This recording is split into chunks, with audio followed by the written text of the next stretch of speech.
बिहार में voter list revision के मुद्दे पर महागठबंधन की तरफ से बुलाए गए बंद के दौरान पटना समेत कई शहरों में प्रदर्शन हुआ।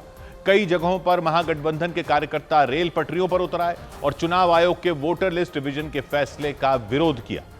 पिछले महीने चुनाव आयोग ने वोटर लिस्ट वेरिफिकेशन का आदेश जारी किया था, जिसके तहत चुनाव आयोग के BLO यानी ब्लॉक लेवल ऑफिसर वोटरों के घर घर जाएंगे और उनसे एक फॉर्म भरवाएंगे। इस फॉर्म के साथ मतदाताओं को अपनी पहचान का कोई एक दस्तावेज भी देना होगा। इसके लिए 11 दस्तावेजों की लिस्ट बनाई गई, जिनमें कोई एक दस्तावेज चुनाव आयोग को देना होगा। हालांकि इस लिस्ट में आधार कार्ड को नहीं रखा गया।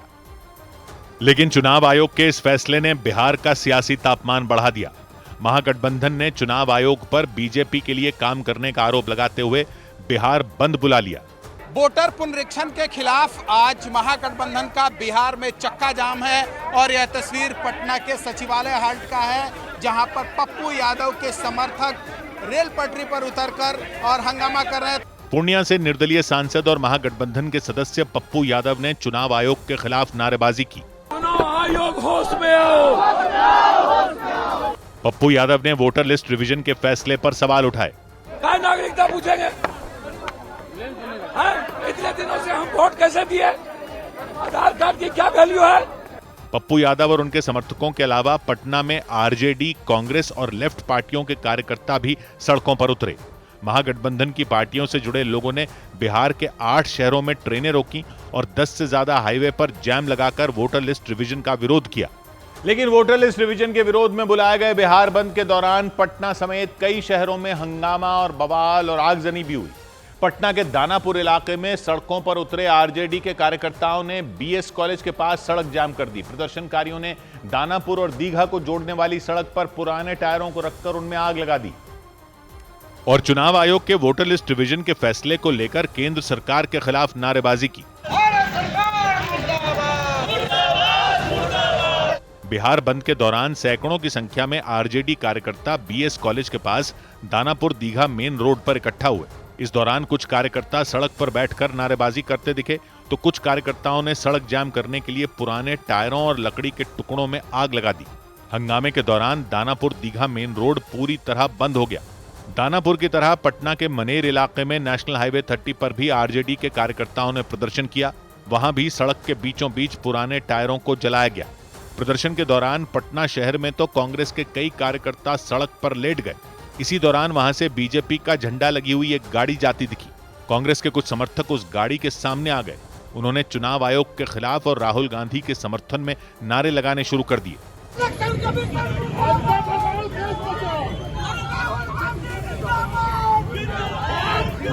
नतीजा ये हुआ कि बीजेपी का झंडा लगी उस गाड़ी को वहां से लौटना पड़ा, क्योंकि प्रदर्शनकारी सड़क से किसी भी कीमत पर हटने को तैयार नहीं दिखे। बिहार बंद के दौरान महागठबंधन की पार्टियों के कार्यकर्ताओं और समर्थकों ने बिहार के दरभंगा और अररिया में ट्रेनों को रोककर प्रदर्शन किया। दोनों जगहों पर प्रदर्शनकारी रेल की पटरियों पर उतर आए। वो ट्रेनों के सामने खड़े हो गए और चुनाव आयोग के खिलाफ गुस्सा निकाला। और अररिया में तो RJD के साथ लेफ्ट पार्टियों के सैकड़ों कार्यकर्ता हाईवे पर उतर आए, सड़क जाम कर दी, पोस्टर लहराए और नारे लगाए। नोटबंदी की भाजपाई साजिश नहीं चलेगी। हाईवे बंद होने की वजह से कई किलोमीटर तक ट्रकों और गाड़ियों की लंबी कतार लग गई। अररिया में ही पप्पू यादव के समर्थक नरपतगंज रेलवे स्टेशन पर पहुंच गए। वहां उन्होंने जोगबनी से दानापुर जा रही एक एक्सप्रेस ट्रेन को रोक दिया। नोटबंदी वाले होश में आओ। रेलवे ट्रैक घेरकर हंगामा कर रहे पप्पू यादव के समर्थकों ने केंद्र सरकार और चुनाव आयोग के खिलाफ गुस्सा निकाला। हम चेताना चाहेंगे कि ये गूंगी बहरी सरकार के साथ इलेक्शन कमीशन जो मिलकर काम कर रहा है, ये कतई बर्दाश्त नहीं करेंगे। बिहार के दरभंगा में बंद के दौरान RJD कार्यकर्ताओं ने नमो भारत ट्रेन को रोक दिया। RJD के कार्यकर्ता हाथों में पार्टी के झंडे और पोस्टर लेकर ट्रेन के बिल्कुल सामने आ गए। करीब 10 मिनट तक नारेबाजी और हंगामा करने के बाद प्रदर्शनकारी ट्रैक से हटे, तब जाकर ट्रेन आगे बढ़ पाई। और इसी बंद के दौरान बिहार के मोतिहारी में लालू यादव की पार्टी RJD के कार्यकर्ता सड़क से निकलने वाली गाड़ियों को रोकने के लिए उनके आगे लेट गए। मोतिहारी के छतौनी चौक पर RJD कार्यकर्ता प्रदर्शन कर रहे थे। इस दौरान कुछ गाड़ी वालों ने वहां से गुजरने की कोशिश की और उन्हें रोकने के लिए RJD के कार्यकर्ता उन गाड़ियों के आगे लेट गए। कुछ प्रदर्शनकारियों ने गाड़ियों के बोनट पर हाथ पटक पटक कर उन्हें रोका और उन्हीं पर लद गए ताकि वो आगे न बढ़ पाए। चक्का जाम होता, काहे के लिए लोग गाड़ी लेके आया है? इस दौरान पुलिस वाले उन्हें समझाने में लगे रहे। मोतिहारी के एसपी तो उन्हें ये नसीहत देते दिखाई दिए कि अगर उन्हें प्रदर्शन करना भी है तो ऐसे करें कि लोगों को परेशानी न हो। प्रदर्शन करिए 15 मिनट 20 मिनट को उसको जाने दीजिए भाई, जिसको इमरजेंसी वो निकल जाएगा।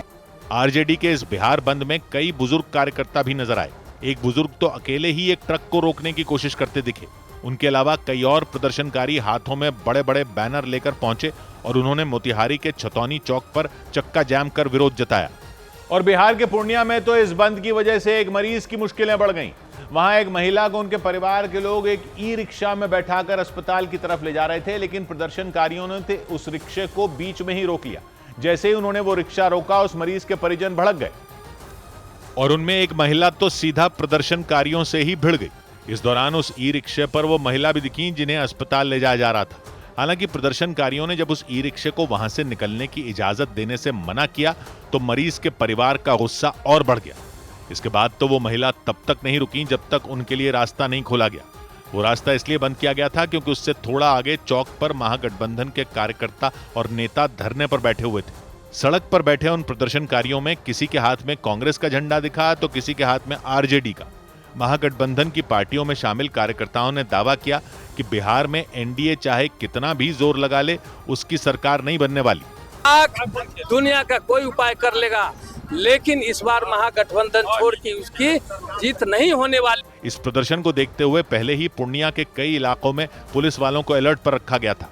पुलिस वाले अलग अलग जगहों पर पूरी तैयारी के साथ तैनात नजर आए ताकि अगर किसी वजह से हालात बिगड़े तो उन्हें संभाला जा सके।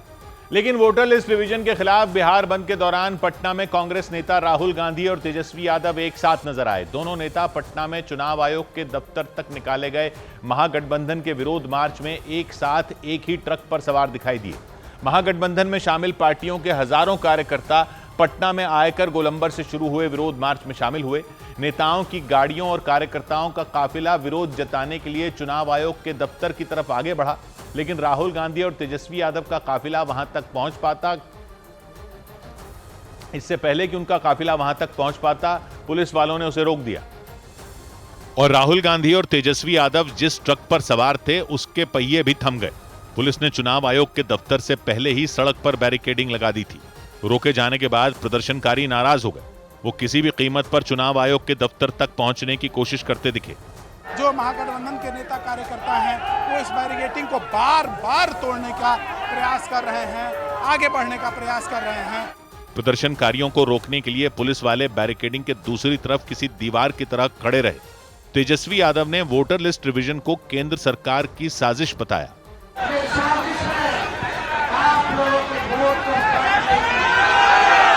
राहुल गांधी ने भी महाराष्ट्र चुनाव में गड़बड़ी का दावा करते हुए चुनाव आयोग पर हमला बोला। महाराष्ट्र का चुनाव चोरी किया गया था और जैसे महाराष्ट्र का चुनाव चोरी किया गया था वैसे ही बिहार का चुनाव चोरी करने की कोशिश की जा रही है। विरोध मार्च को रोके जाने के बाद काफी देर तक वहां गहमागहमी रही। पुलिस वाले सड़क पर प्रदर्शनकारियों को रोकने के लिए डटे रहे। लेकिन पटना में निकाले गए महागठबंधन के विरोध मार्च के दौरान की एक तस्वीर पर चर्चा शुरू हो गई। विरोध मार्च के दौरान कन्हैया कुमार और पप्पू यादव को राहुल गांधी के ट्रक पर चढ़ने से रोक दिया गया, जबकि राहुल गांधी के साथ तेजस्वी यादव, मुकेश सहनी और लेफ्ट पार्टियों के कई नेता उस ट्रक पर मौजूद रहे। वोटर लिस्ट रिवीजन के खिलाफ प्रदर्शन में शामिल होने के लिए राहुल गांधी दिल्ली से पटना पहुंचे। विरोध मार्च के लिए वहां एक छोटे से ट्रक को किसी मंच की तरह तैयार किया गया और उस ट्रक पर चढ़ने के लिए पूर्णिया से निर्दलीय सांसद और महागठबंधन में शामिल पप्पू यादव भी पहुंचे। उन्होंने ट्रक पर चढ़ने की कोशिश की, लेकिन वहां मौजूद सुरक्षा कर्मियों ने उन्हें रोक दिया। रोके जाने के बाद भी पप्पू यादव लगातार ट्रक पर चढ़ने की कोशिश करते दिखे। हालात धक्का मुक्की जैसे बन गए। एक बार तो लगा कि पप्पू यादव जमीन पर गिर जाएंगे, लेकिन वहां मौजूद उनके समर्थकों ने उन्हें संभाल लिया।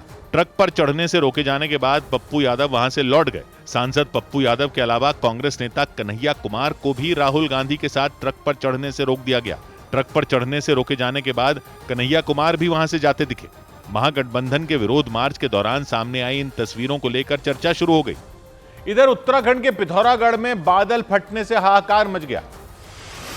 उत्तराखंड के पिथौरागढ़ में बादल फटने से तबाही मच गई। वहां एक नदी के ऊपर बना पुल बह गया। इसकी वजह से लोगों को उस नदी को पार करने में काफी परेशानी हुई।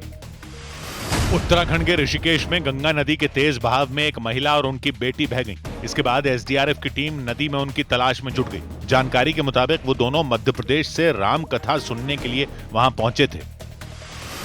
जम्मू कश्मीर के बारामूला में भारी बारिश के बाद पहाड़ का बड़ा हिस्सा खिसककर सड़क पर गिर गया। वहां पहाड़ से मलबा गिरने के बाद उरी श्रीनगर रोड को बंद कर दिया गया। हिमाचल प्रदेश के मुख्यमंत्री सुखविंदर सिंह सुक्खू ने राज्य के बाढ़ प्रभावित इलाकों का दौरा किया। उन्होंने आपदा प्रभावित इलाकों के लोगों को हर संभव मदद देने का भरोसा दिया। सीएम ने पीड़ित लोगों को नया मकान बनाने के लिए 7 लाख रुपए की आर्थिक मदद देने का ऐलान किया। उधर गुजरात के वडोदरा में उस वक्त हाहाकार मच गया जब महिसागर नाम की नदी पर बने पुल का एक हिस्सा अचानक टूट गया। पुल टूटने की वजह से 2 ट्रक समेत 5 गाड़ियां नदी में गिर गईं। इस भयानक हादसे में 13 लोगों की मौत हो गई। पुल टूटने का पता चलने के बाद लोगों की भीड़ जमा हो गई। पुलिस और प्रशासन के अधिकारी भी वहां पहुंच गए। इसके बाद तुरंत बचाव अभियान शुरू किया गया। 45 साल पुराना यह पुल गुजरात के आणंद जिले और वडोदरा के बीच बनाया गया था और हादसे के वक्त रोजाना की तरह कई गाड़ियां पुल के ऊपर से गुजर रही थीं। उसी दौरान पुल का एक हिस्सा अचानक टूटकर महिसागर नदी में समा गया। इसके बाद वहां कोहराम मच गया क्योंकि पुल के टूटने से कई गाड़ियां नदी में गिर गईं, जबकि भारी भरकम एक टैंकर पुल के टूटे हुए सिरे पर अटका नजर आया। देखकर ऐसा लगा जैसे वो टैंकर किसी भी वक्त नीचे गिर जाएगा। इस घटना का पता चलने के बाद वहां लोगों की भीड़ जमा हो गई। पुलिस और प्रशासन के अधिकारी भी वहां पहुंच गए। तुरंत लोगों को बचाने के लिए बचाव अभियान शुरू किया गया। कई लोगों को सुरक्षित बचा लिया गया, लेकिन कई लोगों की जान नहीं बचाई जा सकी। पुलिस के मुताबिक पुल टूटने की वजह से 2 ट्रक समेत 5 गाड़ियां नदी में गिर गई थी। ब्रिज पे उसमें 2 वाहन थे, वो भी वहाँ पे फंसे रहे और जो ब्रिज के ऊपर 2 ट्रक, 2 पिकअप और 1 रिक्शा वो नीचे गिर के नदी में आ गए थे। जानकारी के मुताबिक महिसागर नदी पर इस पुल को 45 साल पहले आणंद जिले को वडोदरा से जोड़ने के लिए बनाया गया था, लेकिन किसी को यह अंदाजा नहीं था कि पुल टूट जाएगा। और पुल टूटने के बाद नदी में गिरे लोगों को बचाने के लिए पुलिस और प्रशासन ने अपनी पूरी ताकत झोंक दी। एनडीआरएफ और एसडीआरएफ की कई टीमें वहां बुला ली गईं। बड़ी संख्या में आसपास रहने वाले लोग भी नदी में गिरे लोगों को निकालने में जुट गए, क्योंकि आशंका यह जताई गई कि गाड़ियों के नीचे कुछ लोग दबे हो सकते हैं।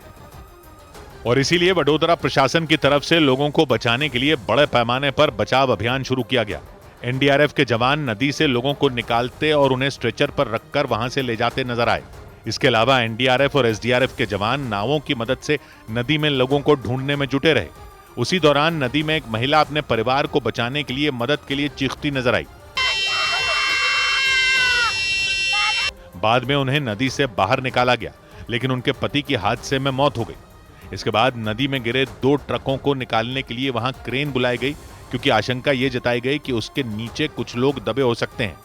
मतलब हादसे के बाद लोगों को बचाने के लिए पुलिस और प्रशासन ने अपनी पूरी ताकत लगा दी। आणंद और वडोदरा के बीच बने इस पुल के टूटने से लोगों की मुसीबतें बढ़ गईं, क्योंकि यह पुल मध्य गुजरात को सौराष्ट्र से जोड़ता था और इसके टूटने से भरूच, सूरत, नवसारी, तापी और वलसाड से सौराष्ट्र पहुंचने में ज्यादा समय लगेगा।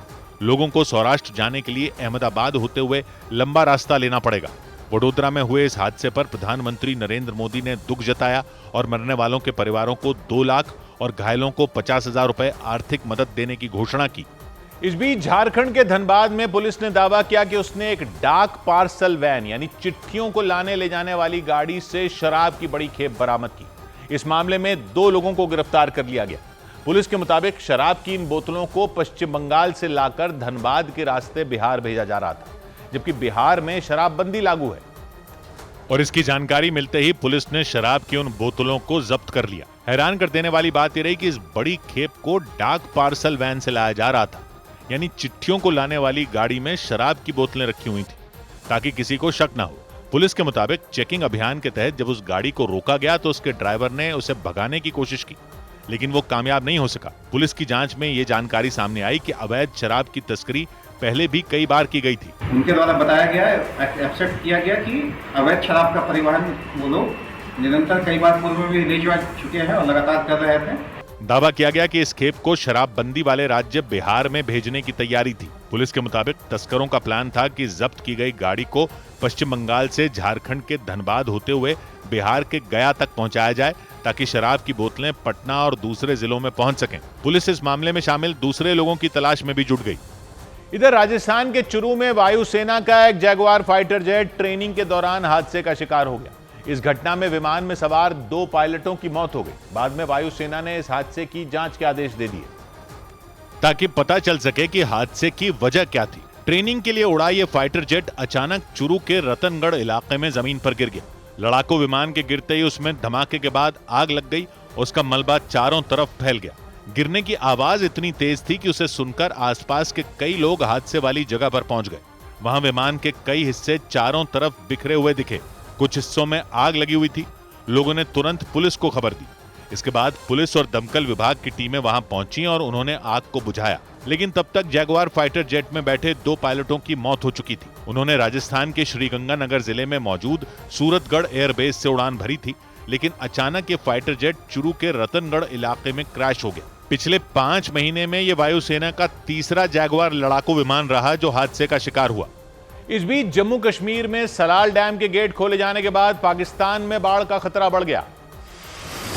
भारी बारिश और बाढ़ के बाद जम्मू कश्मीर के रियासी में मौजूद सलाल डैम के गेट खोल दिए गए। डैम से निकलने वाला पानी सीधे पाकिस्तान की सीमा में जाता है, जिसकी वजह से पाकिस्तान के कई इलाकों में बाढ़ की संभावना बढ़ गई।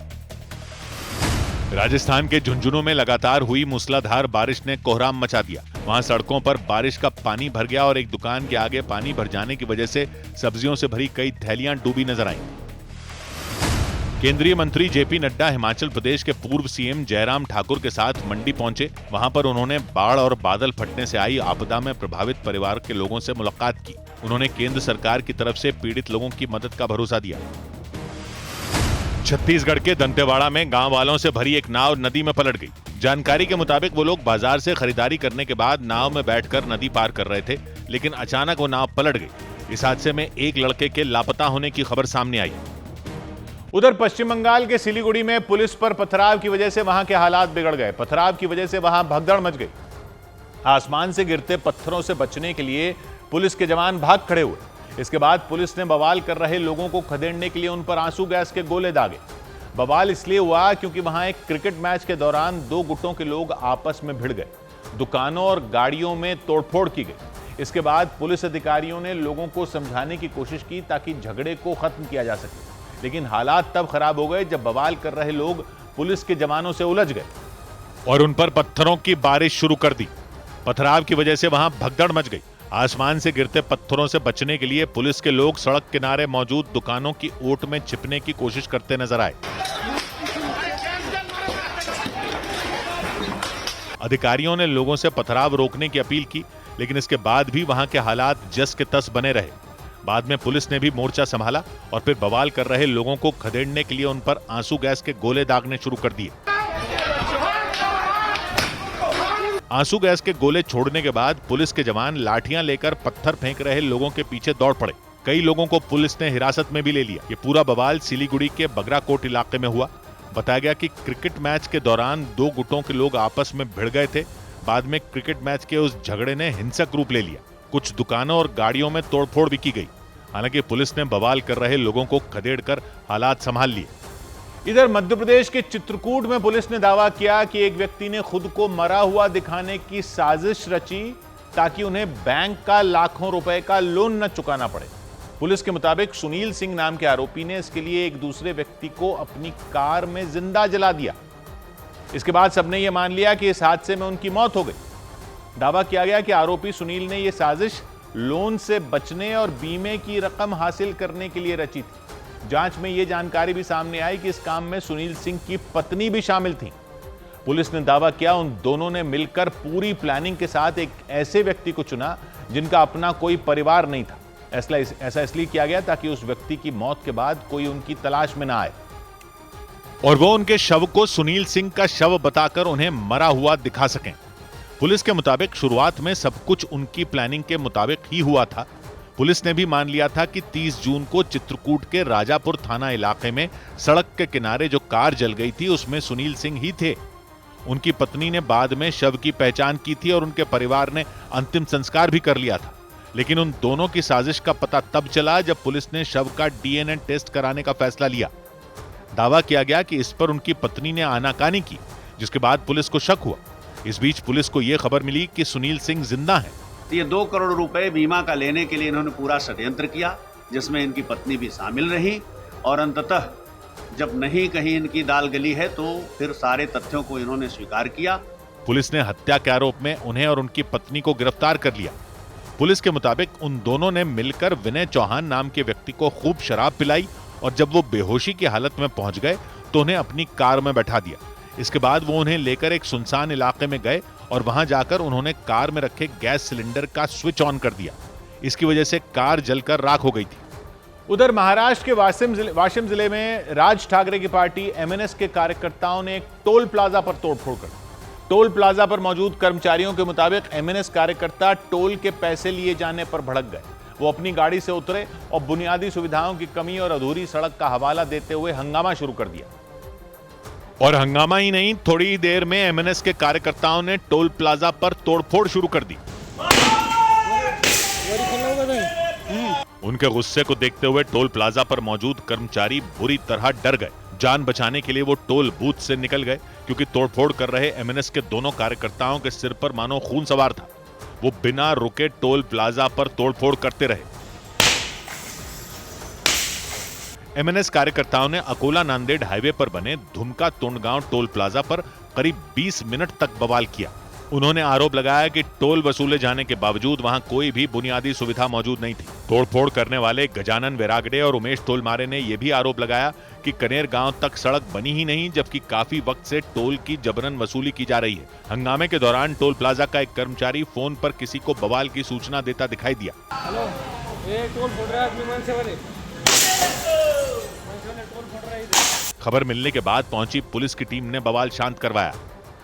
और इस सब के बीच मुंबई में शिवसेना शिंदे गुट के विधायक संजय गायकवाड़ ने एमएलए गेस्ट हाउस की कैंटीन में काम करने वाले एक कर्मचारी को सबके सामने बुरी तरह पीट दिया। संजय गायकवाड़ ने आरोप लगाया कि कैंटीन के उस कर्मचारी ने उन्हें सड़ा हुआ खाना परोसा। संजय गायकवाड़ के मुताबिक उन्होंने पहले भी कई बार इसकी शिकायत की थी, लेकिन जब एमएलए गेस्ट हाउस की कैंटीन के कर्मचारियों ने इस पर ध्यान नहीं दिया तो उनका पारा चढ़ गया और वो अपने कुछ समर्थकों के साथ मुंबई के एमएलए गेस्ट हाउस की कैंटीन में पहुंचे। उनके हाथ में खाने का पैकेट था जिसे उन्होंने काउंटर पर बैठे कर्मचारी के साथ ही बाकी कर्मचारियों को भी सुंघाया। इसके बाद जैसे ही वो कर्मचारी आया जिसने उनका खाना पैक किया था, संजय गायकवाड़ ने उसे जोरदार थप्पड़ जड़ दिया।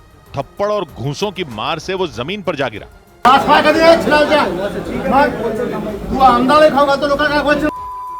इसके बाद तो उनके समर्थकों ने भी उसे घेर लिया और चारों तरफ से उस कर्मचारी पर थप्पड़ों की बारिश चलती रही। संजय गायकवाड़ ने दावा किया कि उन्होंने पहले भी कई बार इसकी शिकायत कैंटीन के कर्मचारियों से की थी। समझाने के बाद में, हर भाषा में समझाने के बाद अगर ये लोग सुधरते नहीं है तो मुझे मेरी स्टाइल से मुझसे बात करना पड़ेगा। हालांकि इस मुद्दे पर उद्धव ठाकरे का गुट संजय गायकवाड़ पर बरस पड़ा। उस 5 स्टार होटल वाले को कभी नहीं मारेंगे, आप बड़े बड़े व्यापारियों को नहीं मारेंगे, लेकिन एक गरीब व्यक्ति आपको हमेशा दिखता है। महाराष्ट्र में इस पर सियासी बयानबाजी बढ़ती चली गई, लेकिन इसके बावजूद संजय गायकवाड़ ने इस पर माफी मांगने से इनकार कर दिया। सौभाग्य की बात यह कि ये नेता लोगों को जब अपने खुद के साथ कुछ गलत होता दिखता है तब तो ये एकदम एक्शन में आ जाते हैं। शिवसेना के एमएलए ने एमएलए गेस्ट हाउस कैंटीन के कर्मचारी को बुरी तरह पीट दिया। क्यों पीट दिया? इसलिए पीट दिया क्योंकि एमएलए गेस्ट हाउस की कैंटीन में उनको सड़ा हुआ खाना दिया गया। तो जिसने दिया उसको उठा के मारा, ये मारा, वो मारा, हालत खराब कर दी कर्मचारी की। और उनको कोई अफसोस नहीं, एमएलए होकर उनको कोई अफसोस नहीं ऐसी हरकत करने पर। तो क्या पब्लिक को भी यही करना है? पब्लिक को भी अलाउड है क्या? आप कर सकते हो और इसको गलत नहीं मानते तो पब्लिक भी यही करती फिरे। सरकारी कॉलेज की कैंटीन में खाना ठीक ना मिले तो ठुकाई कर दें कैंटीन वालों की। सरकारी राशन की दुकान में अनाज सड़ा हुआ मिले तो पीट दें दुकानदार को। जिस भी सरकारी विभाग में कोई कमी दिखे तो क्या पब्लिक को भी पीटने की सीख दे रहे हो आप? और नेता लोग काम ठीक से नहीं करें तो उनका क्या करना है? पीट दें एमएलए को। ये क्या लगा रखा है? खराब था खाना तो शिकायत करनी थी ना। आप ही एमएलए लोगों का गेस्ट हाउस है ना ये। कोई नियम कायदे तो होंगे वहां के, वहां शिकायत करते। बार बार हो रहा था तो ऊपर तक ले जाते मसले को। आप तो खुद नेता हो, आपकी तो ऊपर तक पहुंच होती है। और अपने साथ गलत होने पर जितना खून खौलता है उतना पब्लिक के साथ मसलों पर भी खौले, तब तो कुछ बात है। लेकिन ये क्या कि खुद को सड़ा हुआ खाना मिला तो गंजी तौलिए में ही आ गए कमरे से निकल के, कैंटीन के कर्मचारी पर धौंस दिखाने लगे, उसको पीटने लगे। पब्लिक अगर नेता लोगों की कमियों पर ऐसा करने लग गई तो बहुत मुश्किल हो जाएगी। अच्छी बात नहीं है ये, 100 बात की एक बात। इधर यूपी के संभल में सांसद जियाउर रहमान बर्क पर कोर्ट ने फिर जुर्माना लगा दिया। उत्तर प्रदेश के संभल में बिना नक्शा पास कराए मकान बनवाने के केस में सांसद जियाउर रहमान बर्क पर 1000 रुपए का जुर्माना लगाया गया। एसडीएम कोर्ट ने मकान का सही नक्शा न देने पर यह फैसला सुनाया। इस केस में सांसद पर दूसरी बार जुर्माना लगा। मामले की अगली सुनवाई 15 जुलाई को होगी। लखनऊ के लुलु मॉल में काम करने वाली एक लड़की ने मॉल के मैनेजर मोहम्मद फराज पर रेप का आरोप लगाया। लड़की के मुताबिक फराज ने कोल्ड ड्रिंक में उसे नशीला पदार्थ दिया और फिर उसका रेप किया। लड़की ने यह भी आरोप लगाया कि फराज ने रेप का वीडियो बनाकर उसे पैसों के लिए ब्लैकमेल किया।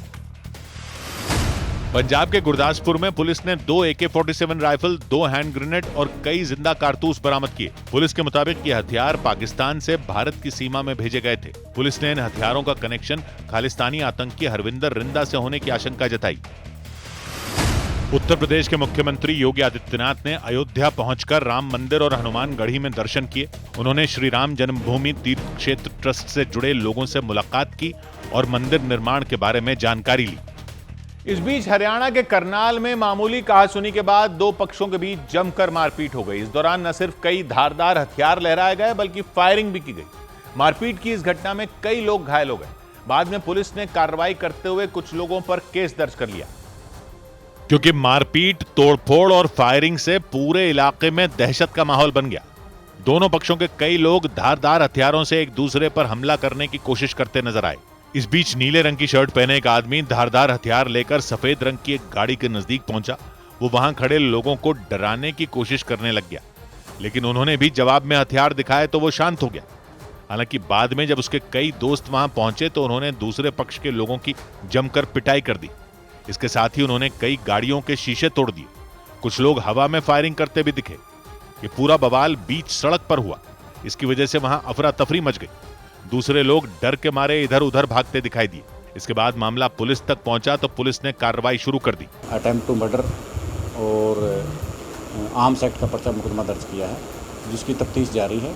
इस मारपीट से पहले दोनों पक्षों के लोग एक दूसरे से बहस करते नजर आए। इसके बाद ही उनमें एक पक्ष के लोग अपनी गाड़ी से हथियार निकालते दिखे। जानकारी के मुताबिक मामूली बात पर उनके बीच झगड़ा शुरू हुआ था। उधर मुंबई के सांताक्रूज इलाके में रहने वाले 32 साल के राजलीला मोरे नाम के चार्टर्ड अकाउंटेंट की खुदकुशी के मामले में पुलिस ने सबा कुरैशी नाम की मॉडल और उनके राहुल नाम के दोस्त को गिरफ्तार कर लिया। आरोप लगा कि सबा कुरैशी और राहुल ने मिलकर प्राइवेट वीडियो के जरिए राज मोरे को ब्लैकमेल किया और उनसे करीब 2.5 करोड़ रुपए वसूल लिए थे। आरोप यह भी लगाया गया कि दोनों ने उनके साथ मारपीट करने के साथ उन्हें मानसिक रूप से प्रताड़ित किया। पुलिस सूत्रों ने दावा किया कि प्रताड़ना से परेशान होकर राज मोरे ने खुदकुशी कर ली। पुलिस को उनके पास से सुसाइड नोट भी मिला था, जिसमें उन्होंने सबा कुरैशी और राहुल को अपनी मौत के लिए जिम्मेदार ठहराया था।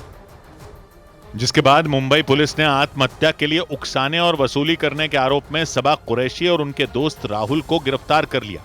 पुलिस के मुताबिक चार्टर्ड अकाउंटेंट राजलीला मोरे और सबा कुरैशी करीब 8-10 महीने से एक दूसरे के संपर्क में थे। सूत्रों के मुताबिक साजिश के तहत राहुल ने सबा कुरैशी के साथ राज मोरे के कुछ प्राइवेट वीडियो बना लिए थे। पुलिस के मुताबिक उन वीडियो के जरिए दोनों ने मिलकर राज मोरे से करीब 2.5 करोड़ रुपए ऐंठ लिए थे। अक्यूज्ड के पास में विक्टिम के कुछ ऐसे वीडियो थे जिसकी वजह से वो उसको ब्लैकमेल कर रहे थे और इसी ब्लैकमेलिंग के दरमियान विक्टिम से उन्होंने 2 करोड़ 46 लाख रुपए ट्रांसफर उनके अकाउंट में करवाए थे। पुलिस के मुताबिक सबा कुरैशी और राहुल ने राज मोरे के साथ मारपीट भी की थी और वीडियो वायरल करने की धमकी दी थी। दावा किया गया कि उसी वजह से उन्होंने जहर खाकर खुदकुशी कर ली। सुसाइड नोट में उन्होंने अपनी मौत के लिए मॉडल सबा कुरैशी और राहुल को जिम्मेदार ठहराया था, जिसके बाद पुलिस ने दोनों को गिरफ्तार कर लिया। इस बीच मध्य प्रदेश के अशोकनगर में कांग्रेस के विधायक फूल सिंह बरैया ने अधिकारियों को यह चेतावनी दी कि अगर राज्य में कांग्रेस की सरकार आई तो वो उनकी खाल उतरवा देंगे। कांग्रेस के विधायक वहां अपने प्रदेश अध्यक्ष जीतू पटवारी के समर्थन में न्याय सत्याग्रह यात्रा कर रहे थे। ये यात्रा जीतू पटवारी के खिलाफ की गई FIR के विरोध में की गई। जीतू पटवारी पर आदिवासी समुदाय के खिलाफ विवादास्पद बयान देने का आरोप लगा था। लेकिन उसके विरोध में की जा रही कांग्रेस की न्याय सत्याग्रह यात्रा में कांग्रेस के ही विधायक फूल सिंह बरैया ने मध्य प्रदेश के अधिकारियों की खाल उतरवाने की चेतावनी दे डाली। कांग्रेस की सरकार बना दी तो जिस पटवारी नहीं तो दूध की बात है, मैं इनकी चमड़ी में भूसा का बदलूंगा। उन्होंने मंच से तो विवादास्पद बयान दिया ही, मंच से उतरने के बाद अपने उस बयान को दोहरा भी दिया। और मेरे बुजुर्गों ने भैंस की चमड़ी काटी, अब मैं किसी को ठीक करूंगा तो चमड़ी काट के तो करूंगा। कांग्रेस विधायक फूल सिंह बरैया के इस बयान के बाद मध्य प्रदेश सरकार में मंत्री विश्वास सारंग ने उन्हें निशाने पर ले लिया। दबंगाई की और दादागिरी की राजनीति मध्य प्रदेश में नहीं चलती।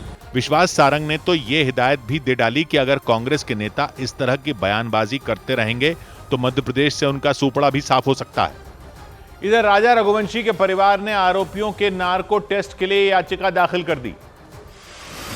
राजा रघुवंशी हत्याकांड में आरोपी सोनम और उनके प्रेमी बताए जा रहे राज कुशवाहा के नार्को टेस्ट की मांग की गई। राजा के परिवार ने इसके लिए शिलांग हाईकोर्ट में एक याचिका भी दायर कर दी, जिसमें ये मांग की गई कि हत्याकांड की असली वजह जानने के लिए दोनों आरोपियों का नार्को टेस्ट करवाना चाहिए। हिमाचल प्रदेश के कुल्लू में जिला कोर्ट को बम से उड़ाने की धमकी भरी ईमेल आई। इसके बाद तुरंत पुलिस और बम निरोधक दस्ता वहां पहुंच गया।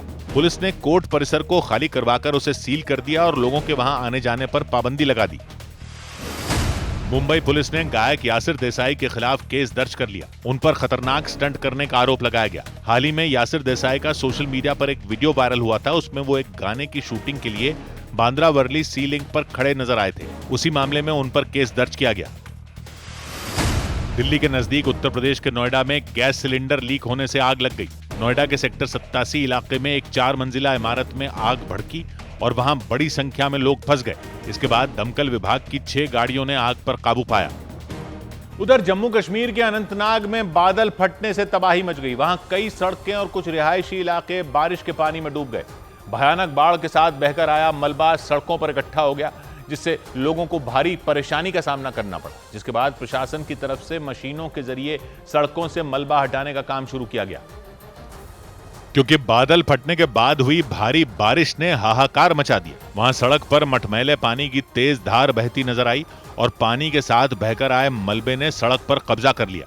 अनंतनाग जिले के चत्तरगुल इलाके में कई सड़कों के साथ बड़े पैमाने पर मकान भी इसकी चपेट में आ गए। वहां निचले इलाके में बने कई मकानों के अंदर पानी तेज रफ्तार में घुसता दिखाई दिया। उनमें एक मकान के अंदर बारिश का पानी घुस जाने की वजह से वहां रखा सामान डूब गया, जबकि एक दूसरे मकान का फर्श कीचड़ से ढका नजर आया। मकान के कमरों से लेकर बाथरूम तक कीचड़ से सने दिखे। चत्तरगुल इलाके में एक और मकान के अंदर तो जमीन ही धंस गई। वहां कंक्रीट से बना फर्श कई जगह से टूट गया। मतलब बादल फटने के बाद वहां रहने वाले लोगों को भारी नुकसान उठाना पड़ा। इधर मध्य प्रदेश के मुरैना में भारी बारिश के बाद एक मगरमच्छ के रिहायशी इलाके में घुसने से दहशत मच गई।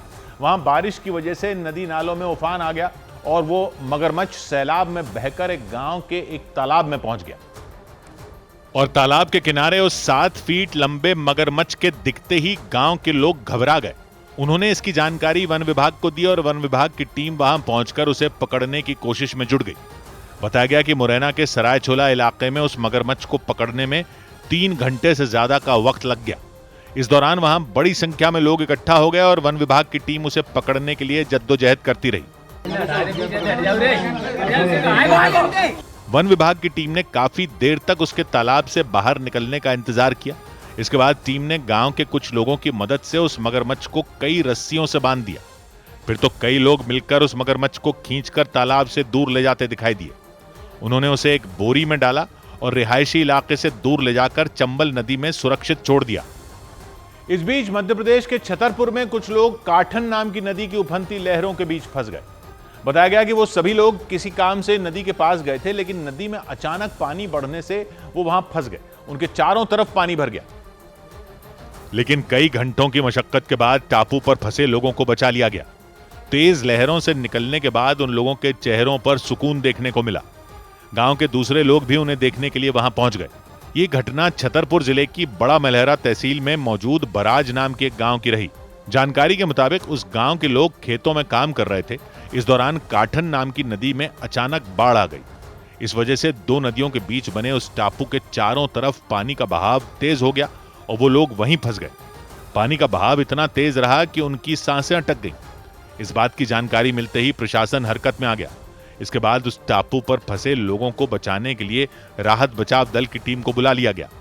राहत बचाव दल ने एक नाव की मदद से उन लोगों को बाहर निकालने का काम किया। इसमें से 3 पुरुष थे और 1 महिला थी, जिन्हें सुरक्षित निकाल दिया गया। पुलिस और राहत टीम ने 8 घंटों की मेहनत के बाद उन लोगों को उस टापू से बाहर निकाल लिया। उधर महाराष्ट्र के नागपुर में भारी बारिश की वजह से हालात बिगड़ गए। वहां कोल्हार नाम की नदी के उफान पर आने के बाद शहर के कई हिस्से पानी में डूबे दिखाई दिए। इस वजह से नागपुर के नरसाल इलाके में इतना पानी भर गया कि लोगों को सुरक्षित जगहों पर जाने तक का मौका नहीं मिला और वहां चारों तरफ पानी ही पानी दिखाई दिया। कई मकानों के अंदर पानी भर गया और उनमें रहने वाले लोग फंस गए। इस बीच राहत बचाव दल के सदस्य उनकी मदद के लिए पहुंच गए।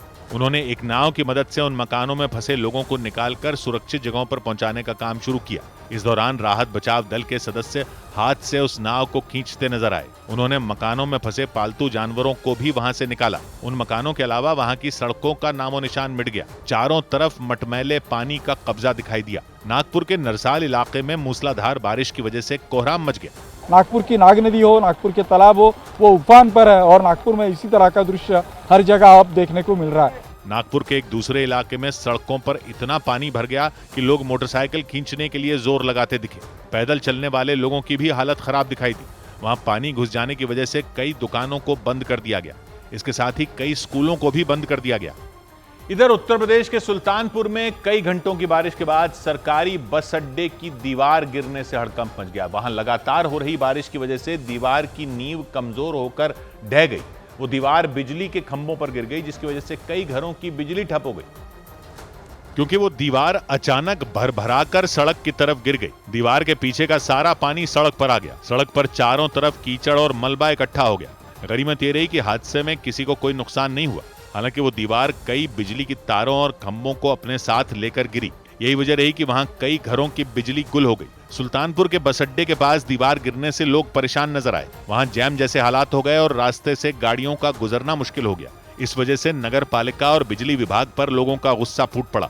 हम लोगों ने मिल के किसी तरीके से मोटरसाइकिल का रास्ता बनवा दिया है, जिससे मोटरसाइकिल जा पा नहीं। वहां रहने वाले लोगों के मुताबिक कई घंटों के बाद भी सड़क से मलबा नहीं हटाया गया। हालांकि हादसे के कुछ देर बाद पुलिस की टीम वहां पहुंची और अधिकारियों को इसकी जानकारी दी गई। इस बीच उत्तर प्रदेश के लखीमपुर खीरी में बारिश में भीगने से हजारों बोरी सरकारी खाद बर्बाद हो गई। इन बोरियों को 5 दिन पहले यहां लाया गया था, लेकिन मौसम खराब होने के बावजूद इन बोरियों को खुले में ही छोड़ दिया गया, ऐसा आरोप। और उसकी वजह से हजारों बोरियों में भरी खाद बर्बाद हो गई। वो बोरियां गोला गोकर्णनाथ नाम के रेलवे स्टेशन के प्लेटफॉर्म पर रखी नजर आईं। उनमें कुछ बोरियां फटी हुई थी। आरोप लगा कि उन बोरियों को इतनी लापरवाही से ट्रेन से उतारा गया था कि उनमें कई बोरियां तो उसी वक्त फट गईं। इसके अलावा जो बोरियां सही सलामत उतार ली गई थी, उनमें भरी खाद बारिश की वजह से बर्बाद हो गई। लापरवाही से उतारा गया है। इनको वीडियो आप देख सकते हैं कि देखिए ये बोरी यहाँ से फट गई है और पूरा भीगा हुआ जो यूरिया खाद है, जो पानी भीगने के बाद गलने लगता है, ये बर्बाद होने लगा। इस वक्त धान की खेती चल रही है। ऐसे में किसानों को बांटने के लिए खाद की ये बोरियां मंगवाई गई थी। इन बोरियों को सरकारी खाद केंद्र तक पहुंचाना था, लेकिन वहां पहुंचने से पहले ये खाद बर्बाद हो गई, क्योंकि जिन कर्मचारियों ने इन बोरियों को ट्रेन से उतारा, उन्होंने इन बोरियों को प्लेटफॉर्म पर ही छोड़ दिया। इसके बाद वहां जोरदार बारिश हुई और सारी बोरियां भीग गईं। इधर राजस्थान के सीकर में सड़क पर पानी भर जाने से नाराज हुई एक छात्रा ने नेताओं को जमकर कोसा। भारी बारिश के बाद वहां की सड़कों पर घुटनों तक पानी भर गया। हालात ऐसे हो गए कि मजबूरी में लोगों को उसी पानी के बीच से होकर गुजरना पड़ा और इसीलिए उस छात्रा का गुस्सा नेताओं पर फूट पड़ा। उसने लक्ष्मणगढ़ नाम के गांव का हाल दिखाते हुए आरोप लगाया कि जरा सी बारिश में वहां की सड़कों पर नदी बहने लग गई। देखो ओ है अपना गांवों का विकास, थोड़ी सी बरसात आता है नदी भर जाए। उसका गुस्सा यही नहीं थमा, वो जमकर नेताओं पर बरसी और आरोप लगाया कि वो आराम से एसी में बैठे हैं, जबकि बारिश की वजह से उसके गांव के लोगों को संघर्ष करना पड़ रहा है। बेटा एसी में बैठा रहे, संघर्ष आपा करो। इस दौरान उसने एक जनरेटर भी दिखाया। उस छात्रा ने दावा किया कि बिजली सप्लाई के लिए उनके गांव को ये जनरेटर दिया गया था, लेकिन ये जनरेटर कभी चालू ही नहीं हुआ। नेताओं पर अपना गुस्सा निकालते हुए वो छात्रा सड़क पर घुटनों तक भरे पानी के बीच से होकर गुजरती दिखाई दी। लक्ष्मणगढ़ गांव कांग्रेस के प्रदेश अध्यक्ष गोविंद सिंह डोटासरा का गांव है। वो लगातार 4 बार यहां से विधायक रहे। ऐसे में अपने गांव की बदहाली के लिए उस छात्रा ने उन्हें जमकर कोसा। उधर हिमाचल प्रदेश के मंडी जिले में मौजूद स्याठी नाम के गांव में एक पालतू कुत्ते ने अपने मालिक के परिवार के साथ गांव में रहने वाले 61 लोगों की जान बचाई। रॉकी नाम के उस कुत्ते के मालिक ललित के मुताबिक उनके कुत्ते ने भारी बारिश के बाद आने वाले सैलाब के खतरे को भांप कर जोर जोर से भौंकना शुरू कर दिया था। इसके बाद ललित ने पहले अपने परिवार को वहां से निकाला, फिर गांव के लोगों को भी इसकी जानकारी दी थी। तुरंत गांव को खाली किया गया था और दावा किया गया कि गांव खाली होने के थोड़ी देर बाद सैलाब ने वहां तबाही मचा दी थी। ललित के मुताबिक ये घटना 29 जून को हुई। उस दिन देर रात उनके गांव में भयानक बारिश हुई थी। बारिश इतनी ज्यादा तेज थी कि उसकी वजह से पहाड़ के कुछ हिस्से बहकर नीचे आने शुरू हो गए थे। और ललित ने दावा किया कि भारी बारिश शुरू होने के बाद उनका कुत्ता जोर जोर से भौंकने और रोने लगा था। ललित ने बताया कि उसे देखकर ऐसा लगा जैसे वो किसी आने वाले खतरे का संकेत दे रहा हो। मैंने घर में एक छोटा सा डॉग पाल के रखा था। इतनी जोर जोर से आवाज़ें निकाल रहा था। जैसे मेरी नींद खुली तो मैं जब घर से बाहर निकला तो घर इतनी बारिश पड़ी थी। घटना 29 जून की बताई गई। उस दिन मंडी जिले में मौजूद स्याठी नाम के गाँव में आसमान से आफत बरसी थी। ललित के मुताबिक उनके मकान की एक दीवार में बड़ी दरार पड़ गई थी और उससे पानी अंदर आ रहा था। इसके बाद वो अपने परिवार को लेकर वहां से निकल गए थे। थोड़ी देर बाद सैलाब में उनका पूरा मकान बह गया था। मैंने जल्दी से अपनी फैमिली को बाहर निकाला और उनको अपने दादा दादी के घर ले गया। जैसे दादा दादी के घर में पहुंचा तो मैंने जब दोबारा अपने घर को देखा तो अब मैं बह गया। और ललित ने दावा किया कि पालतू कुत्ते से मिले संकेत को समझकर उन्होंने गांव के लोगों को भी जगा दिया था, जिससे 22 परिवारों के 61 लोगों की जान बच गई। हालांकि सैलाब में रॉकी नाम का वो कुत्ता बह गया था, जिसे अगले दिन बचा लिया गया था। उधर पटना से दिल्ली आ रहे एक विमान की इमरजेंसी लैंडिंग कराई गई। बिहार की राजधानी पटना से दिल्ली जा रही इंडिगो की एक फ्लाइट एक पक्षी से टकरा गई। इसके बाद पटना एयरपोर्ट पर विमान की इमरजेंसी लैंडिंग कराई गई। विमान में 169 यात्री सवार थे, जिन्हें सुरक्षित उतार लिया गया और विमान की मरम्मत शुरू की गई। दिल्ली हाईकोर्ट के जज रहे जस्टिस यशवंत वर्मा को हटाने के लिए केंद्र सरकार संसद के मॉनसून सत्र में उनके खिलाफ महाभियोग प्रस्ताव ला सकती है। खबर है कि यशवंत वर्मा को हटाने के लिए विपक्षी दलों ने भी सरकार को समर्थन देने का भरोसा दिया। मार्च में जस्टिस वर्मा के घर से करोड़ों रुपए बरामद हुए थे। उत्तर प्रदेश के अलीगढ़ में पुलिस ने हथियारों की अवैध फैक्ट्री का भंडाफोड़ करने का दावा किया। पुलिस के मुताबिक क्वारसी थाना इलाके के आजाद नगर में काफी वक्त से हथियारों की एक अवैध फैक्ट्री चल रही थी। पुलिस ने छापा मारकर वहां से बड़ी संख्या में तमंचे और हथियार बनाने का सामान बरामद करने का दावा किया। इस बीच जौनपुर के जिला अस्पताल के एक डॉक्टर पर यह आरोप लगा कि उन्होंने बगैर खून का सैंपल लिए ही कुछ महिलाओं की ब्लड रिपोर्ट तैयार करके दे दी। इस घटना के सामने आने के बाद हड़कंप मच गया। बताया गया कि आनंद फानंद में आरोपी डॉक्टर को जौनपुर के जिला अस्पताल से हटाकर कहीं और भेज दिया गया, क्योंकि उन पर यह आरोप लगे कि उन्होंने जौनपुर के जिला अस्पताल में इलाज के लिए पहुंची कुछ महिलाओं का ब्लड सैंपल लिए बगैर ही उन्हें उनकी ब्लड रिपोर्ट थमा दी। इसके बाद सरकारी अस्पतालों में लापरवाही के मुद्दे ने एक बार फिर जोर पकड़ लिया। ये सवाल उठने लगे कि जब डॉक्टर ने ब्लड सैंपल ही नहीं लिया तो फिर ब्लड रिपोर्ट कैसे दे दी? यहाँ जांच कराने आई थी, खून आपका निकाला, बिना खून निकाले इन्होंने रिपोर्ट दे दी। कैसे आपने रिपोर्ट दिया? तो उसमें सीरियल नहीं है। ये मामला सामने आने के बाद हड़कंप मच गया। इसके बाद जिले में स्वास्थ्य विभाग की सबसे बड़ी अधिकारी ने आरोपी डॉक्टर के खिलाफ जांच के आदेश दे दिए। उसको हम ट्रांसफर भी कर दिए। हो सकता है गलती वो किया होगा, मगर उसके खिलाफ अगर ऐसी बात है ब्लड बिना लिए जांच कर रहे हैं तो मैं उसके खिलाफ कड़ी एक्शन लूंगी।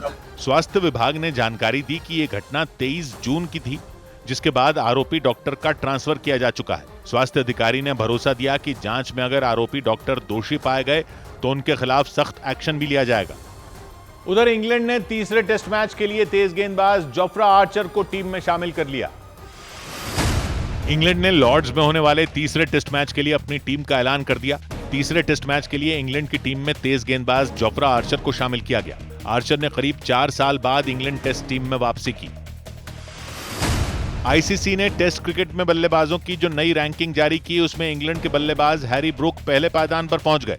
भारतीय कप्तान शुभमन गिल ने इंग्लैंड के खिलाफ जो जबरदस्त पारी खेली, उसके दम पर वो 6ठे स्थान पर आ गए। हॉलैंड में इंडिया ए टीम ने हॉकी के मुकाबले में आयरलैंड को 6-1 से बुरी तरह हरा दिया।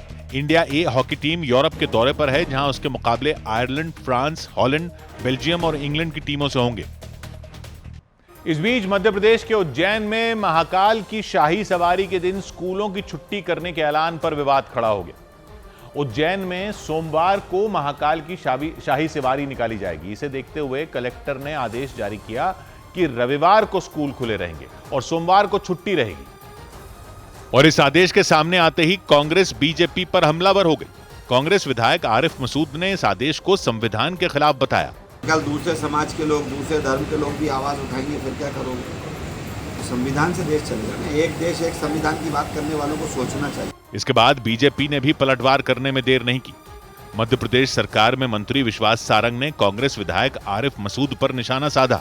कांग्रेस के नेता जो इटली की संस्कार में पल रहे हैं, बढ़ रहे हैं, जो सनातन का विरोध कर रहे हैं, जिनको सनातन संस्कृति से पेट में दर्द होता है, वो और क्या कहेंगे? विश्वास सारंग के मुताबिक महाकाल की शाही सवारी के दिन छुट्टी होने से ज्यादा युवा इसमें हिस्सा ले सकेंगे। उज्जैन में सोमवार के दिन महाकाल की शाही सवारी निकाली जाएगी। इसे देखते हुए उज्जैन के कलेक्टर ने आदेश जारी कर दिया कि सोमवार को छुट्टी रहेगी और रविवार को बच्चे स्कूल जाएंगे। कलेक्टर के इसी फैसले को लेकर कांग्रेस और बीजेपी आमने सामने आ गई। इधर दिल्ली के पास उत्तर प्रदेश के गाजियाबाद में उस वक्त हंगामा खड़ा हो गया जब एक बेकाबू कार ने एक कांवड़िए को टक्कर मार दी। जानकारी के मुताबिक रात के वक्त कुछ कांवड़िए गंगा जल लेकर आ रहे थे। इस दौरान उस बेकाबू कार ने उनकी कांवड़ को टक्कर मार दी और उसकी वजह से उनकी कांवड़ खंडित हो गई। और इस बात पर भड़के कांवड़ियों ने उस गाड़ी वाले की पिटाई कर दी। वो बेरहमी से उस पर डंडे बरसाते दिखाई दिए। वो गाड़ी वाला सड़क के बीच बने एक डिवाइडर पर बैठा नजर आया और वो कांवड़िए उसे चारों तरफ से घेर कर मारते नजर आए। कुछ कांवड़िए डंडे बरसाते दिखे जबकि कुछ कांवड़ियों ने जमकर लात घूंसे चलाए। इस दौरान उस रास्ते से कई गाड़ियां गुजरी। यह हंगामा देखने के लिए कुछ गाड़ियां वहां रुकी भी, लेकिन किसी ने भी उन कांवड़ियों को नहीं रोका। वो काफी देर तक उसे बुरी तरह मारते रहे और जब इतना सब करने के बाद भी उनका मन नहीं भरा तो उन्होंने उस गाड़ी पर अपना गुस्सा निकालना शुरू कर दिया। वो उस गाड़ी पर तब तक डंडे मारते रहे जब तक उसका एक एक शीशा चकनाचूर नहीं हो गया। बीच सड़क पर हुए इस हंगामे से वहां लंबा जाम लग गया। ऐसे में कुछ लोगों ने पुलिस को इसकी जानकारी दी। इसके बाद पुलिस ने वहां पहुंचकर जाम खुलवाया और उन कांवड़ियों को कार्रवाई का आश्वासन देकर शांत करवाया। 100 बात की एक बात यह कि भारतीय सेना ने ऑपरेशन सिंदूर में जो तकनीक के खेल से पाकिस्तान को छकाया, दुनिया अब उसको युद्ध में नई तरह की चकमा देने की रणनीति की मिसाल मान रही है। अमेरिका के मिलिट्री एक्सपर्ट रायन बॉडनहाइमर ने ऑपरेशन सिंदूर में जो हुआ उसको स्टडी करने के बाद कहा है कि भारत की एयरफोर्स ने जो पाकिस्तान के एयर डिफेंस सिस्टम को चकमा दिया, उसकी मिसाइलों को छकाया, वैसा पहले कभी किसी ने नहीं किया। रायन खुद F-16 जैसे फाइटर जेट के पायलट रह चुके हैं। वो अच्छी तरह पूरा डेटा देखकर वो सब स्टडी करके बोल रहे हैं जो जानकारियां मिलिट्री एक्सपर्ट समझते हैं। वो कह रहे हैं कि भारत की वायुसेना जो कि फाइटर प्लेन जो इतनी आसानी से पाकिस्तान के सैन्य अड्डों को टारगेट कर पाए, वो इसलिए हो पाया क्योंकि भारत ने पाकिस्तान की मिसाइलों को ही मिसगाइड कर दिया था। पाकिस्तान के एयर डिफेंस सिस्टम को कैसे पता नहीं चला कि भारत की तरफ से फाइटर जेट आ रहे हैं? उसके अपने रेडार कैसे नहीं पकड़ पाए सामने से आते हवाई जहाज को? ऐसा क्या खेल किया इंडियन एयरफोर्स ने जिसको एक्सपर्ट कह रहे हैं कि पहले कभी नहीं हुआ? पाकिस्तान की तरफ से मिसाइल फायर तो होती थी लेकिन टारगेट को लगती नहीं थी। ऐसा कैसे हो रहा था? यह दुनिया भर में स्टडी किया जा रहा है। पाकिस्तान के एयर डिफेंस सिस्टम में चीन के दिए हुए J-10C रडार हैं और चीन की ही दी हुई PL-15E मिसाइलें हैं और चीन इन्हें काफी एडवांस्ड बताता है। अब एक्सपर्ट बता रहे हैं कि J-10C रडार ने पकड़ तो लिया था कि भारत के फाइटर प्लेन आ रहे हैं और PL-15E मिसाइलों में टारगेट लॉक भी हो गए थे। यानी मिसाइल के कंप्यूटर में टारगेट फिक्स हो गया था कि यह प्लेन आ रहा है, इस पर जाकर फटना है और मिसाइलें दाग दी गई थी। वीडियो गेम की तरह यह पाकिस्तान की सेना को दिख भी रहा था कि उनकी मिसाइलें टारगेट की तरफ बढ़ी। तो फिर क्या हुआ? क्या भारत के फाइटर जेट ने आसमान में करतब दिखा दिया और आती हुई मिसाइल को डॉज कर दिया? नहीं, मिसाइल पर टारगेट लॉक था और मिसाइल टारगेट पर गई और टारगेट से टकराई और मिसाइल फटी भी टारगेट पर। हो सकता है पाकिस्तानियों ने जश्न भी मना लिया हो कि वाह क्या निशाना लगाया, लेकिन भारत के फाइटर प्लेन को कुछ हुआ ही नहीं। तो मिसाइल कहां गई? मिसाइल को क्या लगा कि उसने क्या मार दिया? भारत के फाइटर जेट पाकिस्तान के सैन्य अड्डों को कैसे तबाह करके आए, जबकि पाकिस्तान को लगता रहा कि उसके रडार तो उनको पकड़ पकड़ कर उन पर मिसाइलें भेज रहे हैं और मिसाइलें टारगेट को लग भी रही थी। यही था असली खेल जिसने पाकिस्तान की सेना को छका कर रख दिया था। वही बता रहे हैं अब एक्सपर्ट कि भारत ने पहली बार एआई तकनीक से पाकिस्तान के डिफेंस सिस्टमों को ऐसा चकमा दिया जैसा पहले कभी नहीं दिया गया था युद्ध में। तो क्या है यह तकनीक? इसे कहते हैं EW यानी इलेक्ट्रॉनिक वॉरफेयर, और इसमें भारत ने जिस खास उपकरण का इस्तेमाल किया वो है एक्स गार्ड। एक्स गार्ड दुश्मन के रडार और मिसाइलों को चकमा देने के लिए ही बना है।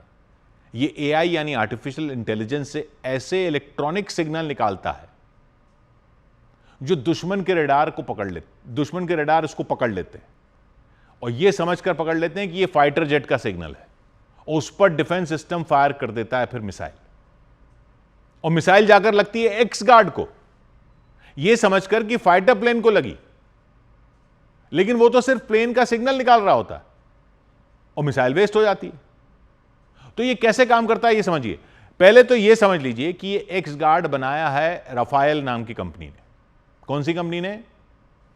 राफेल, राफाल नहीं, राफेल, RAFAEL। ये इजराइल की कंपनी है जो हथियार बनाती है, और राफाल यानी RAFALE वो फ्रांस की कंपनी है जिसके फाइटर जेट लिए हैं भारत ने। दोनों अलग अलग हैं। लोग राफाल प्लेन को राफेल भी बोलते रहते हैं कंफ्यूजन में। तो ये जो एक्स गार्ड है ये बनाया है इजराइल की कंपनी राफेल ने। ये निकालता है सिग्नल बिल्कुल वैसे जैसे फाइटर जेट के सिग्नल होते हैं, और रडार को धोखा हो जाता है कि ये फाइटर जेट है। लेकिन आप कहोगे कि रडार तो उड़ान भी पकड़ लेता है ना फाइटर जेट की, मतलब कहां से किस रास्ते से उड़ता हुआ प्लेन आ रहा है, तभी तो एयर डिफेंस सिस्टम उस पर मिसाइल फायर कर देता है। तो ये एक्स गार्ड उड़ता हुआ आता है क्या? जी, ये उड़ता हुआ जाता है। 30 किलो का एक्स गार्ड कैसे उड़ता हुआ जाता है? प्लेन के साथ उड़ता हुआ जाता है। क्या है कि ये फाइटर प्लेन में फिट कर दिया जाता है, ये बंधा होता है प्लेन के साथ एक तार से। तार मतलब मजबूत फाइबर ऑप्टिक केबल से बंधा होता है। 100 मीटर की केबल होती है। प्लेन ऊपर जाता है तो एक्स गार्ड को प्लेन से अलग कर देते हैं। वो केबल से बंधा होता है तो लटका रहता है प्लेन के साथ। प्लेन उड़े जा रहा है, साथ में ये लटकन लटकी रहती है, साथ साथ एक्स गार्ड लटका हुआ चलता रहता है, लेकिन 100 मीटर दूर प्लेन से लटकता हुआ पीछे पीछे पूंछ की तरह। और जो प्लेन के सिग्नल होते हैं वो तार के जरिए इस तक पहुंच रहे होते हैं। तो किसी भी रडार को लगता है कि यही प्लेन है, जबकि यह प्लेन से 100 मीटर दूर होता है। स्पीड और दिशा वगैरह इसमें सेम टू सेम होती है, क्योंकि यह प्लेन से तो बंधा हुआ होता ही है। तो यह आर्टिफिशियल इंटेलिजेंस से ऐसा भ्रमजाल बनाता है कि एयर डिफेंस सिस्टम के रडार को लगता है कि यही प्लेन है, और डिफेंस सिस्टम जब मिसाइल के लिए टारगेट लॉक करता है यह सोचकर कि मिसाइल फाइटर प्लेन पर जा रही है, वो टारगेट लॉक हो जाता है इस 30 किलो के झुंझुने का जो साथ साथ लटका होता है प्लेन के। इस लटकन पर जाकर मिसाइल फट जाती है और दुश्मन को लगता है कि उसने मिसाइल प्लेन पर मार दी, जबकि प्लेन तो उससे 100 मीटर दूर होता है और वो आराम से आकर हमला कर देता है। और एयर डिफेंस सिस्टम चलाने वालों का दिमाग चकरा जाता है कि ये क्या हुआ भाई, हमने तो मिसाइल मारी थी इसी प्लेन पर, स्क्रीन पर दिख रहा था मिसाइल टारगेट पर लग भी गई, तो ये प्लेन कहां से आकर हमला कर गया। यही हुआ ऑपरेशन सिंदूर में। पाकिस्तान देखता रह गया और भारत के फाइटर जेट और उसकी मिसाइल सिस्टमों और रडार को चकमा देकर उसके एयर बेस ही तबाह करके आ गए। उसको समझ ही नहीं आया, वो इन 30-30 किलो के लटकन झुंझुनों पर अपनी मिसाइलें मारकर खुश होता रहा, और यहां खेल हो गया। ऐसा खेल हो गया जो पहले कभी किसी सेना ने किया ही नहीं था। युद्ध में इस तरह इलेक्ट्रॉनिक छकाने का काम पहली बार हुआ, और बखूबी किया भारत की सेना ने। देख रहे हैं युद्ध अब कैसे हाईटेक हो गए। दुनिया के तमाम एक्सपर्ट भी अब भारत की रणनीति को स्टडी कर रहे हैं। पाकिस्तान की हवा तो खराब हो ही गई थी, अब उसके प्रोपेगेंडा की हवा निकल भी गई। 100 बात की एक बात, उधर धोखाधड़ी के आरोप में अभिनेत्री आलिया भट्ट की पूर्व पर्सनल असिस्टेंट गिरफ्तार हो गई। बॉलीवुड अभिनेत्री आलिया भट्ट की पूर्व पर्सनल असिस्टेंट वेदिका प्रकाश शेट्टी को जुहू पुलिस ने गिरफ्तार कर लिया। आरोप लगा कि वेदिका शेट्टी ने आलिया भट्ट के निजी बैंक खाते और प्रोडक्शन कंपनी से लाखों की धोखाधड़ी की।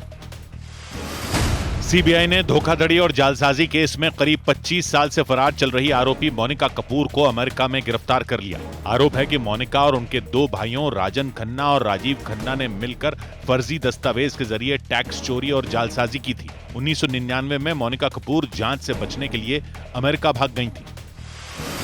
भारतीय शेयर बाजार में एक बार फिर सीमित दायरे में कारोबार हुआ और बाजार मामूली गिरावट के साथ बंद हुआ। सेंसेक्स में 176 अंकों की गिरावट रही तो निफ्टी लुढ़ककर 25,476 पर आ गया। इसकी वजह से निवेशकों की संपत्ति करीब 4,000 करोड़ रुपए डूब गई। सबसे ज्यादा गिरावट आईटी, मेटल और रियल्टी सेक्टर के शेयरों में रही। हालांकि एफएमसीजी, ऑटो और फार्मा सेक्टर के शेयर हरे निशान पर बंद हुए। राजस्थान सरकार ने साल 2026 के लिए भर्ती परीक्षा कैलेंडर जारी कर दिया। इस कैलेंडर के मुताबिक राजस्थान लोक सेवा आयोग 2025 में 35 भर्तियों के लिए 214 परीक्षाओं का आयोजन करेगा। इन परीक्षाओं में लगभग 37 लाख से ज्यादा अभ्यर्थी हिस्सा लेंगे। इधर उत्तर प्रदेश के आगरा में 15 साल की एक बच्ची की मौत के बाद पुलिस ने एक तांत्रिक को गिरफ्तार कर लिया। बच्ची के परिवार ने आरोप लगाया कि उस तांत्रिक और उनके 4 साथियों ने मिलकर पूजा कराने के नाम पर उनसे 13 लाख रुपयों की ठगी की। बच्ची के परिवार के मुताबिक उनकी बेटी को गले से संबंधित बीमारी थी और वो साल 2021 में दिल्ली के एम्स से उसका इलाज कराकर एक ट्रेन से आगरा जा रहे थे और उन्होंने उस ट्रेन में उस तांत्रिक से मुलाकात होने का दावा किया था। उन्होंने आरोप लगाया कई साल तक उसने और उसके साथियों ने तंत्र मंत्र कराकर उनकी बच्ची का इलाज करने का दावा किया था और उनसे पैसे ऐंठे थे, लेकिन कुछ महीने पहले उनकी बच्ची की मौत हो गई थी। उन्होंने ये आरोप लगाया कि उनकी बच्ची की मौत के बाद भी उन्होंने उन्हें धमकाया था और उनके पैसे ऐंठने की कोशिश की थी। लेकिन उस बच्ची के परिवार वालों ने उन तांत्रिकों के खिलाफ थाने में केस दर्ज करा दिया और उनकी शिकायत पर पुलिस ने अर्जुन नाम के उस तांत्रिक को गिरफ्तार कर लिया। आगरा में तंत्र मंत्र के नाम पर एक बच्ची को मौत के घाट उतार दिया गया। इतना ही नहीं, तांत्रिकों ने लगातार पीड़ित परिवार से पैसे की डिमांड की और अपने झांसे में लेकर लगभग 13 लाख रुपए से ज्यादा की रकम वसूल ली। बच्ची के परिवार के मुताबिक अर्जुन नाम का वो तांत्रिक और उसके वो 4 साथी मुस्लिम समुदाय के थे, लेकिन उन्होंने आरोप लगाया कि उन तांत्रिकों ने उनसे ये बात छिपाई थी। आपने कहा था जनाजा, तो जनाजा कौन बोलता है? कौन बोलता है जनाजा? मुसलमान ही बोलता है ना। थाने में खुद उसने मुझसे कहा था कि मैं मुसलमान हूँ। उनके मुताबिक उनकी 15 साल की बेटी को गले से संबंधित बीमारी थी और साल 2021 में वो दिल्ली के एम्स से अपनी बेटी का इलाज कराकर आगरा जा रहे थे। इसी दौरान उन्होंने ट्रेन में अर्जुन से मुलाकात होने का दावा किया था। उन्होंने आरोप लगाया कि अर्जुन और उसके साथियों ने हरिद्वार और उत्तर प्रदेश के बिजनौर में कई बार पूजा करवाई थी और उनकी बेटी की बीमारी को ठीक करने का दावा किया था, लेकिन उनके मुताबिक उनकी बच्ची की मौत हो जाने के बाद भी उन्होंने परिवार को धमकाते हुए 3 लाख रुपयों की मांग की थी। हालांकि इसकी शिकायत मिलने पर पुलिस ने कार्रवाई शुरू कर दी। उधर अमेरिका के न्यू मैक्सिको में अचानक आई बाढ़ से कई मकान और दुकानें बह गईं। वहां की कई सड़कें टूट गईं। इसके अलावा कई इलाकों में बिजली जाने की वजह से अंधेरा भी छा गया। वहां महज 1 घंटे में हालात इतने भयावह हो गए कि इमरजेंसी घोषित कर दी गई। जानकारी के मुताबिक वहां बहने वाली एक नदी का जलस्तर अचानक इतना बढ़ गया कि उसका पानी अपने किनारों को तोड़ते हुए रिहायशी इलाकों में घुस गया और उसके बाद तो वहां ऐसी तबाही मची कि देखने वालों का कलेजा कांप उठा। उस नदी के किनारे बसे इलाकों में मौजूद दर्जनों मकान पानी में बह गए। इसके अलावा कई दुकानें भी बह गईं। नदी के तेज रफ्तार पानी में एक मकान इस तरह बहता दिखाई दिया मानो वो कागज का बना हो। इलाके में बह रहे मटमैले पानी में मकानों का सामान भी तैरता नजर आया। दावा किया गया कि बहने वाले कुछ मकान ऐसे भी थे जिनमें लोग मौजूद थे, यानी वो मकान लोगों के साथ ही बह गए। हालांकि वहां की बचाव टीमों ने दावा किया कि उन्होंने उन लोगों को सुरक्षित बाहर निकाल लिया। उस नदी के आसपास वाले कई इलाकों का हाल ऐसा ही नजर आया। वहां की सड़कों का नामो निशान मिट गया। हर तरफ मटमैला पानी बहता दिखाई दिया। वहां के प्रशासन के मुताबिक हर बीतते सेकंड के साथ वहां हालात और भयानक होते जा रहे थे और ये सब इसलिए हुआ क्योंकि उस नदी का जलस्तर अचानक बढ़ गया। जानकारी के मुताबिक दोपहर तक उस नदी का जलस्तर सिर्फ 1.5 फीट था, लेकिन महज आधे घंटे में नदी का जलस्तर 1.5 फीट से 20 फीट तक पहुंच गया। उसकी वजह से वहां अचानक बाढ़ आ गई। उधर यमन के हूथी विद्रोहियों ने एक बार फिर लाल सागर से गुजरने वाले जहाजों पर हमले शुरू कर दिए। उन्होंने यमन के तट के नजदीक लाल सागर में एक विदेशी जहाज को न सिर्फ रोकने का दावा किया बल्कि उस पर कब्जा भी कर लिया और फिर उसे विस्फोटक से उड़ा दिया। और इस हमले का उन्होंने एक वीडियो भी जारी किया। इस वीडियो में यमन के हूथी लड़ाके माल ढोने वाले उस विदेशी जहाज पर खड़े दिखाई दिए। उनके हाथों में कई खतरनाक हथियार नजर आए। उस जहाज को अपने कब्जे में लेने का दावा करने के बाद हूथी लड़ाकों ने उसे विस्फोट कर उड़ा दिया। जहाज पर एक के बाद एक कई धमाके हुए और फिर देखते ही देखते वो लाल सागर में डूब गया। यूरोप के मीडिया के मुताबिक जहाज पर सवार कुछ लोगों को बचा लिया गया जबकि कुछ के बारे में कोई जानकारी नहीं मिल सकी। इस हमले को लेकर हूथी विद्रोहियों ने दावा किया कि ये गाजा में हो रहे हमलों के विरोध में किया गया। उन पर इसके अलावा एक और जहाज पर हमला करने के आरोप लगाए गए। जानकारी के मुताबिक जहाज पर पश्चिमी अफ्रीकी देश लाइबेरिया का झंडा लगा हुआ था और जैसे ही वो जहाज लाल सागर में यमन के तट के नजदीक पहुंचा, ईरान के समर्थन वाले हूथी विद्रोहियों ने उस पर हमला कर दिया। हमले में जहाज पर सवार 4 लोगों की मौत हो गई। हालांकि हूथी विद्रोहियों ने लाइबेरिया के झंडे वाले जहाज पर हुए हमले की जिम्मेदारी नहीं ली, लेकिन पश्चिमी मीडिया ने उन्हें ही इसका जिम्मेदार ठहराया। इधर अवैध तरीके से रहने के आरोप में दिल्ली में कई बांग्लादेशी पकड़े गए। भारत में अवैध तरीके से रहने के आरोप में बांग्लादेश के 5 नागरिकों को दिल्ली पुलिस ने हिरासत में ले लिया। पुलिस के मुताबिक उन्हें दिल्ली कैंट इलाके से पकड़ा गया। वो सभी 2023 से ही भारत में रह रहे थे। बाद में पुलिस उन्हें बांग्लादेश भेजने की तैयारी में जुट गई। दक्षिणी अफ्रीका के देश नामीबिया पहुंचने पर प्रधानमंत्री नरेंद्र मोदी का वहां के पारंपरिक नृत्य के साथ स्वागत किया गया। इस दौरान प्रधानमंत्री ने कलाकारों के साथ ढोल भी बजाया। इसके बाद प्रधानमंत्री मोदी को 21 तोपों की सलामी दी गई। नामीबिया में प्रधानमंत्री मोदी की ये पहली और किसी भारतीय प्रधानमंत्री की तीसरी यात्रा है।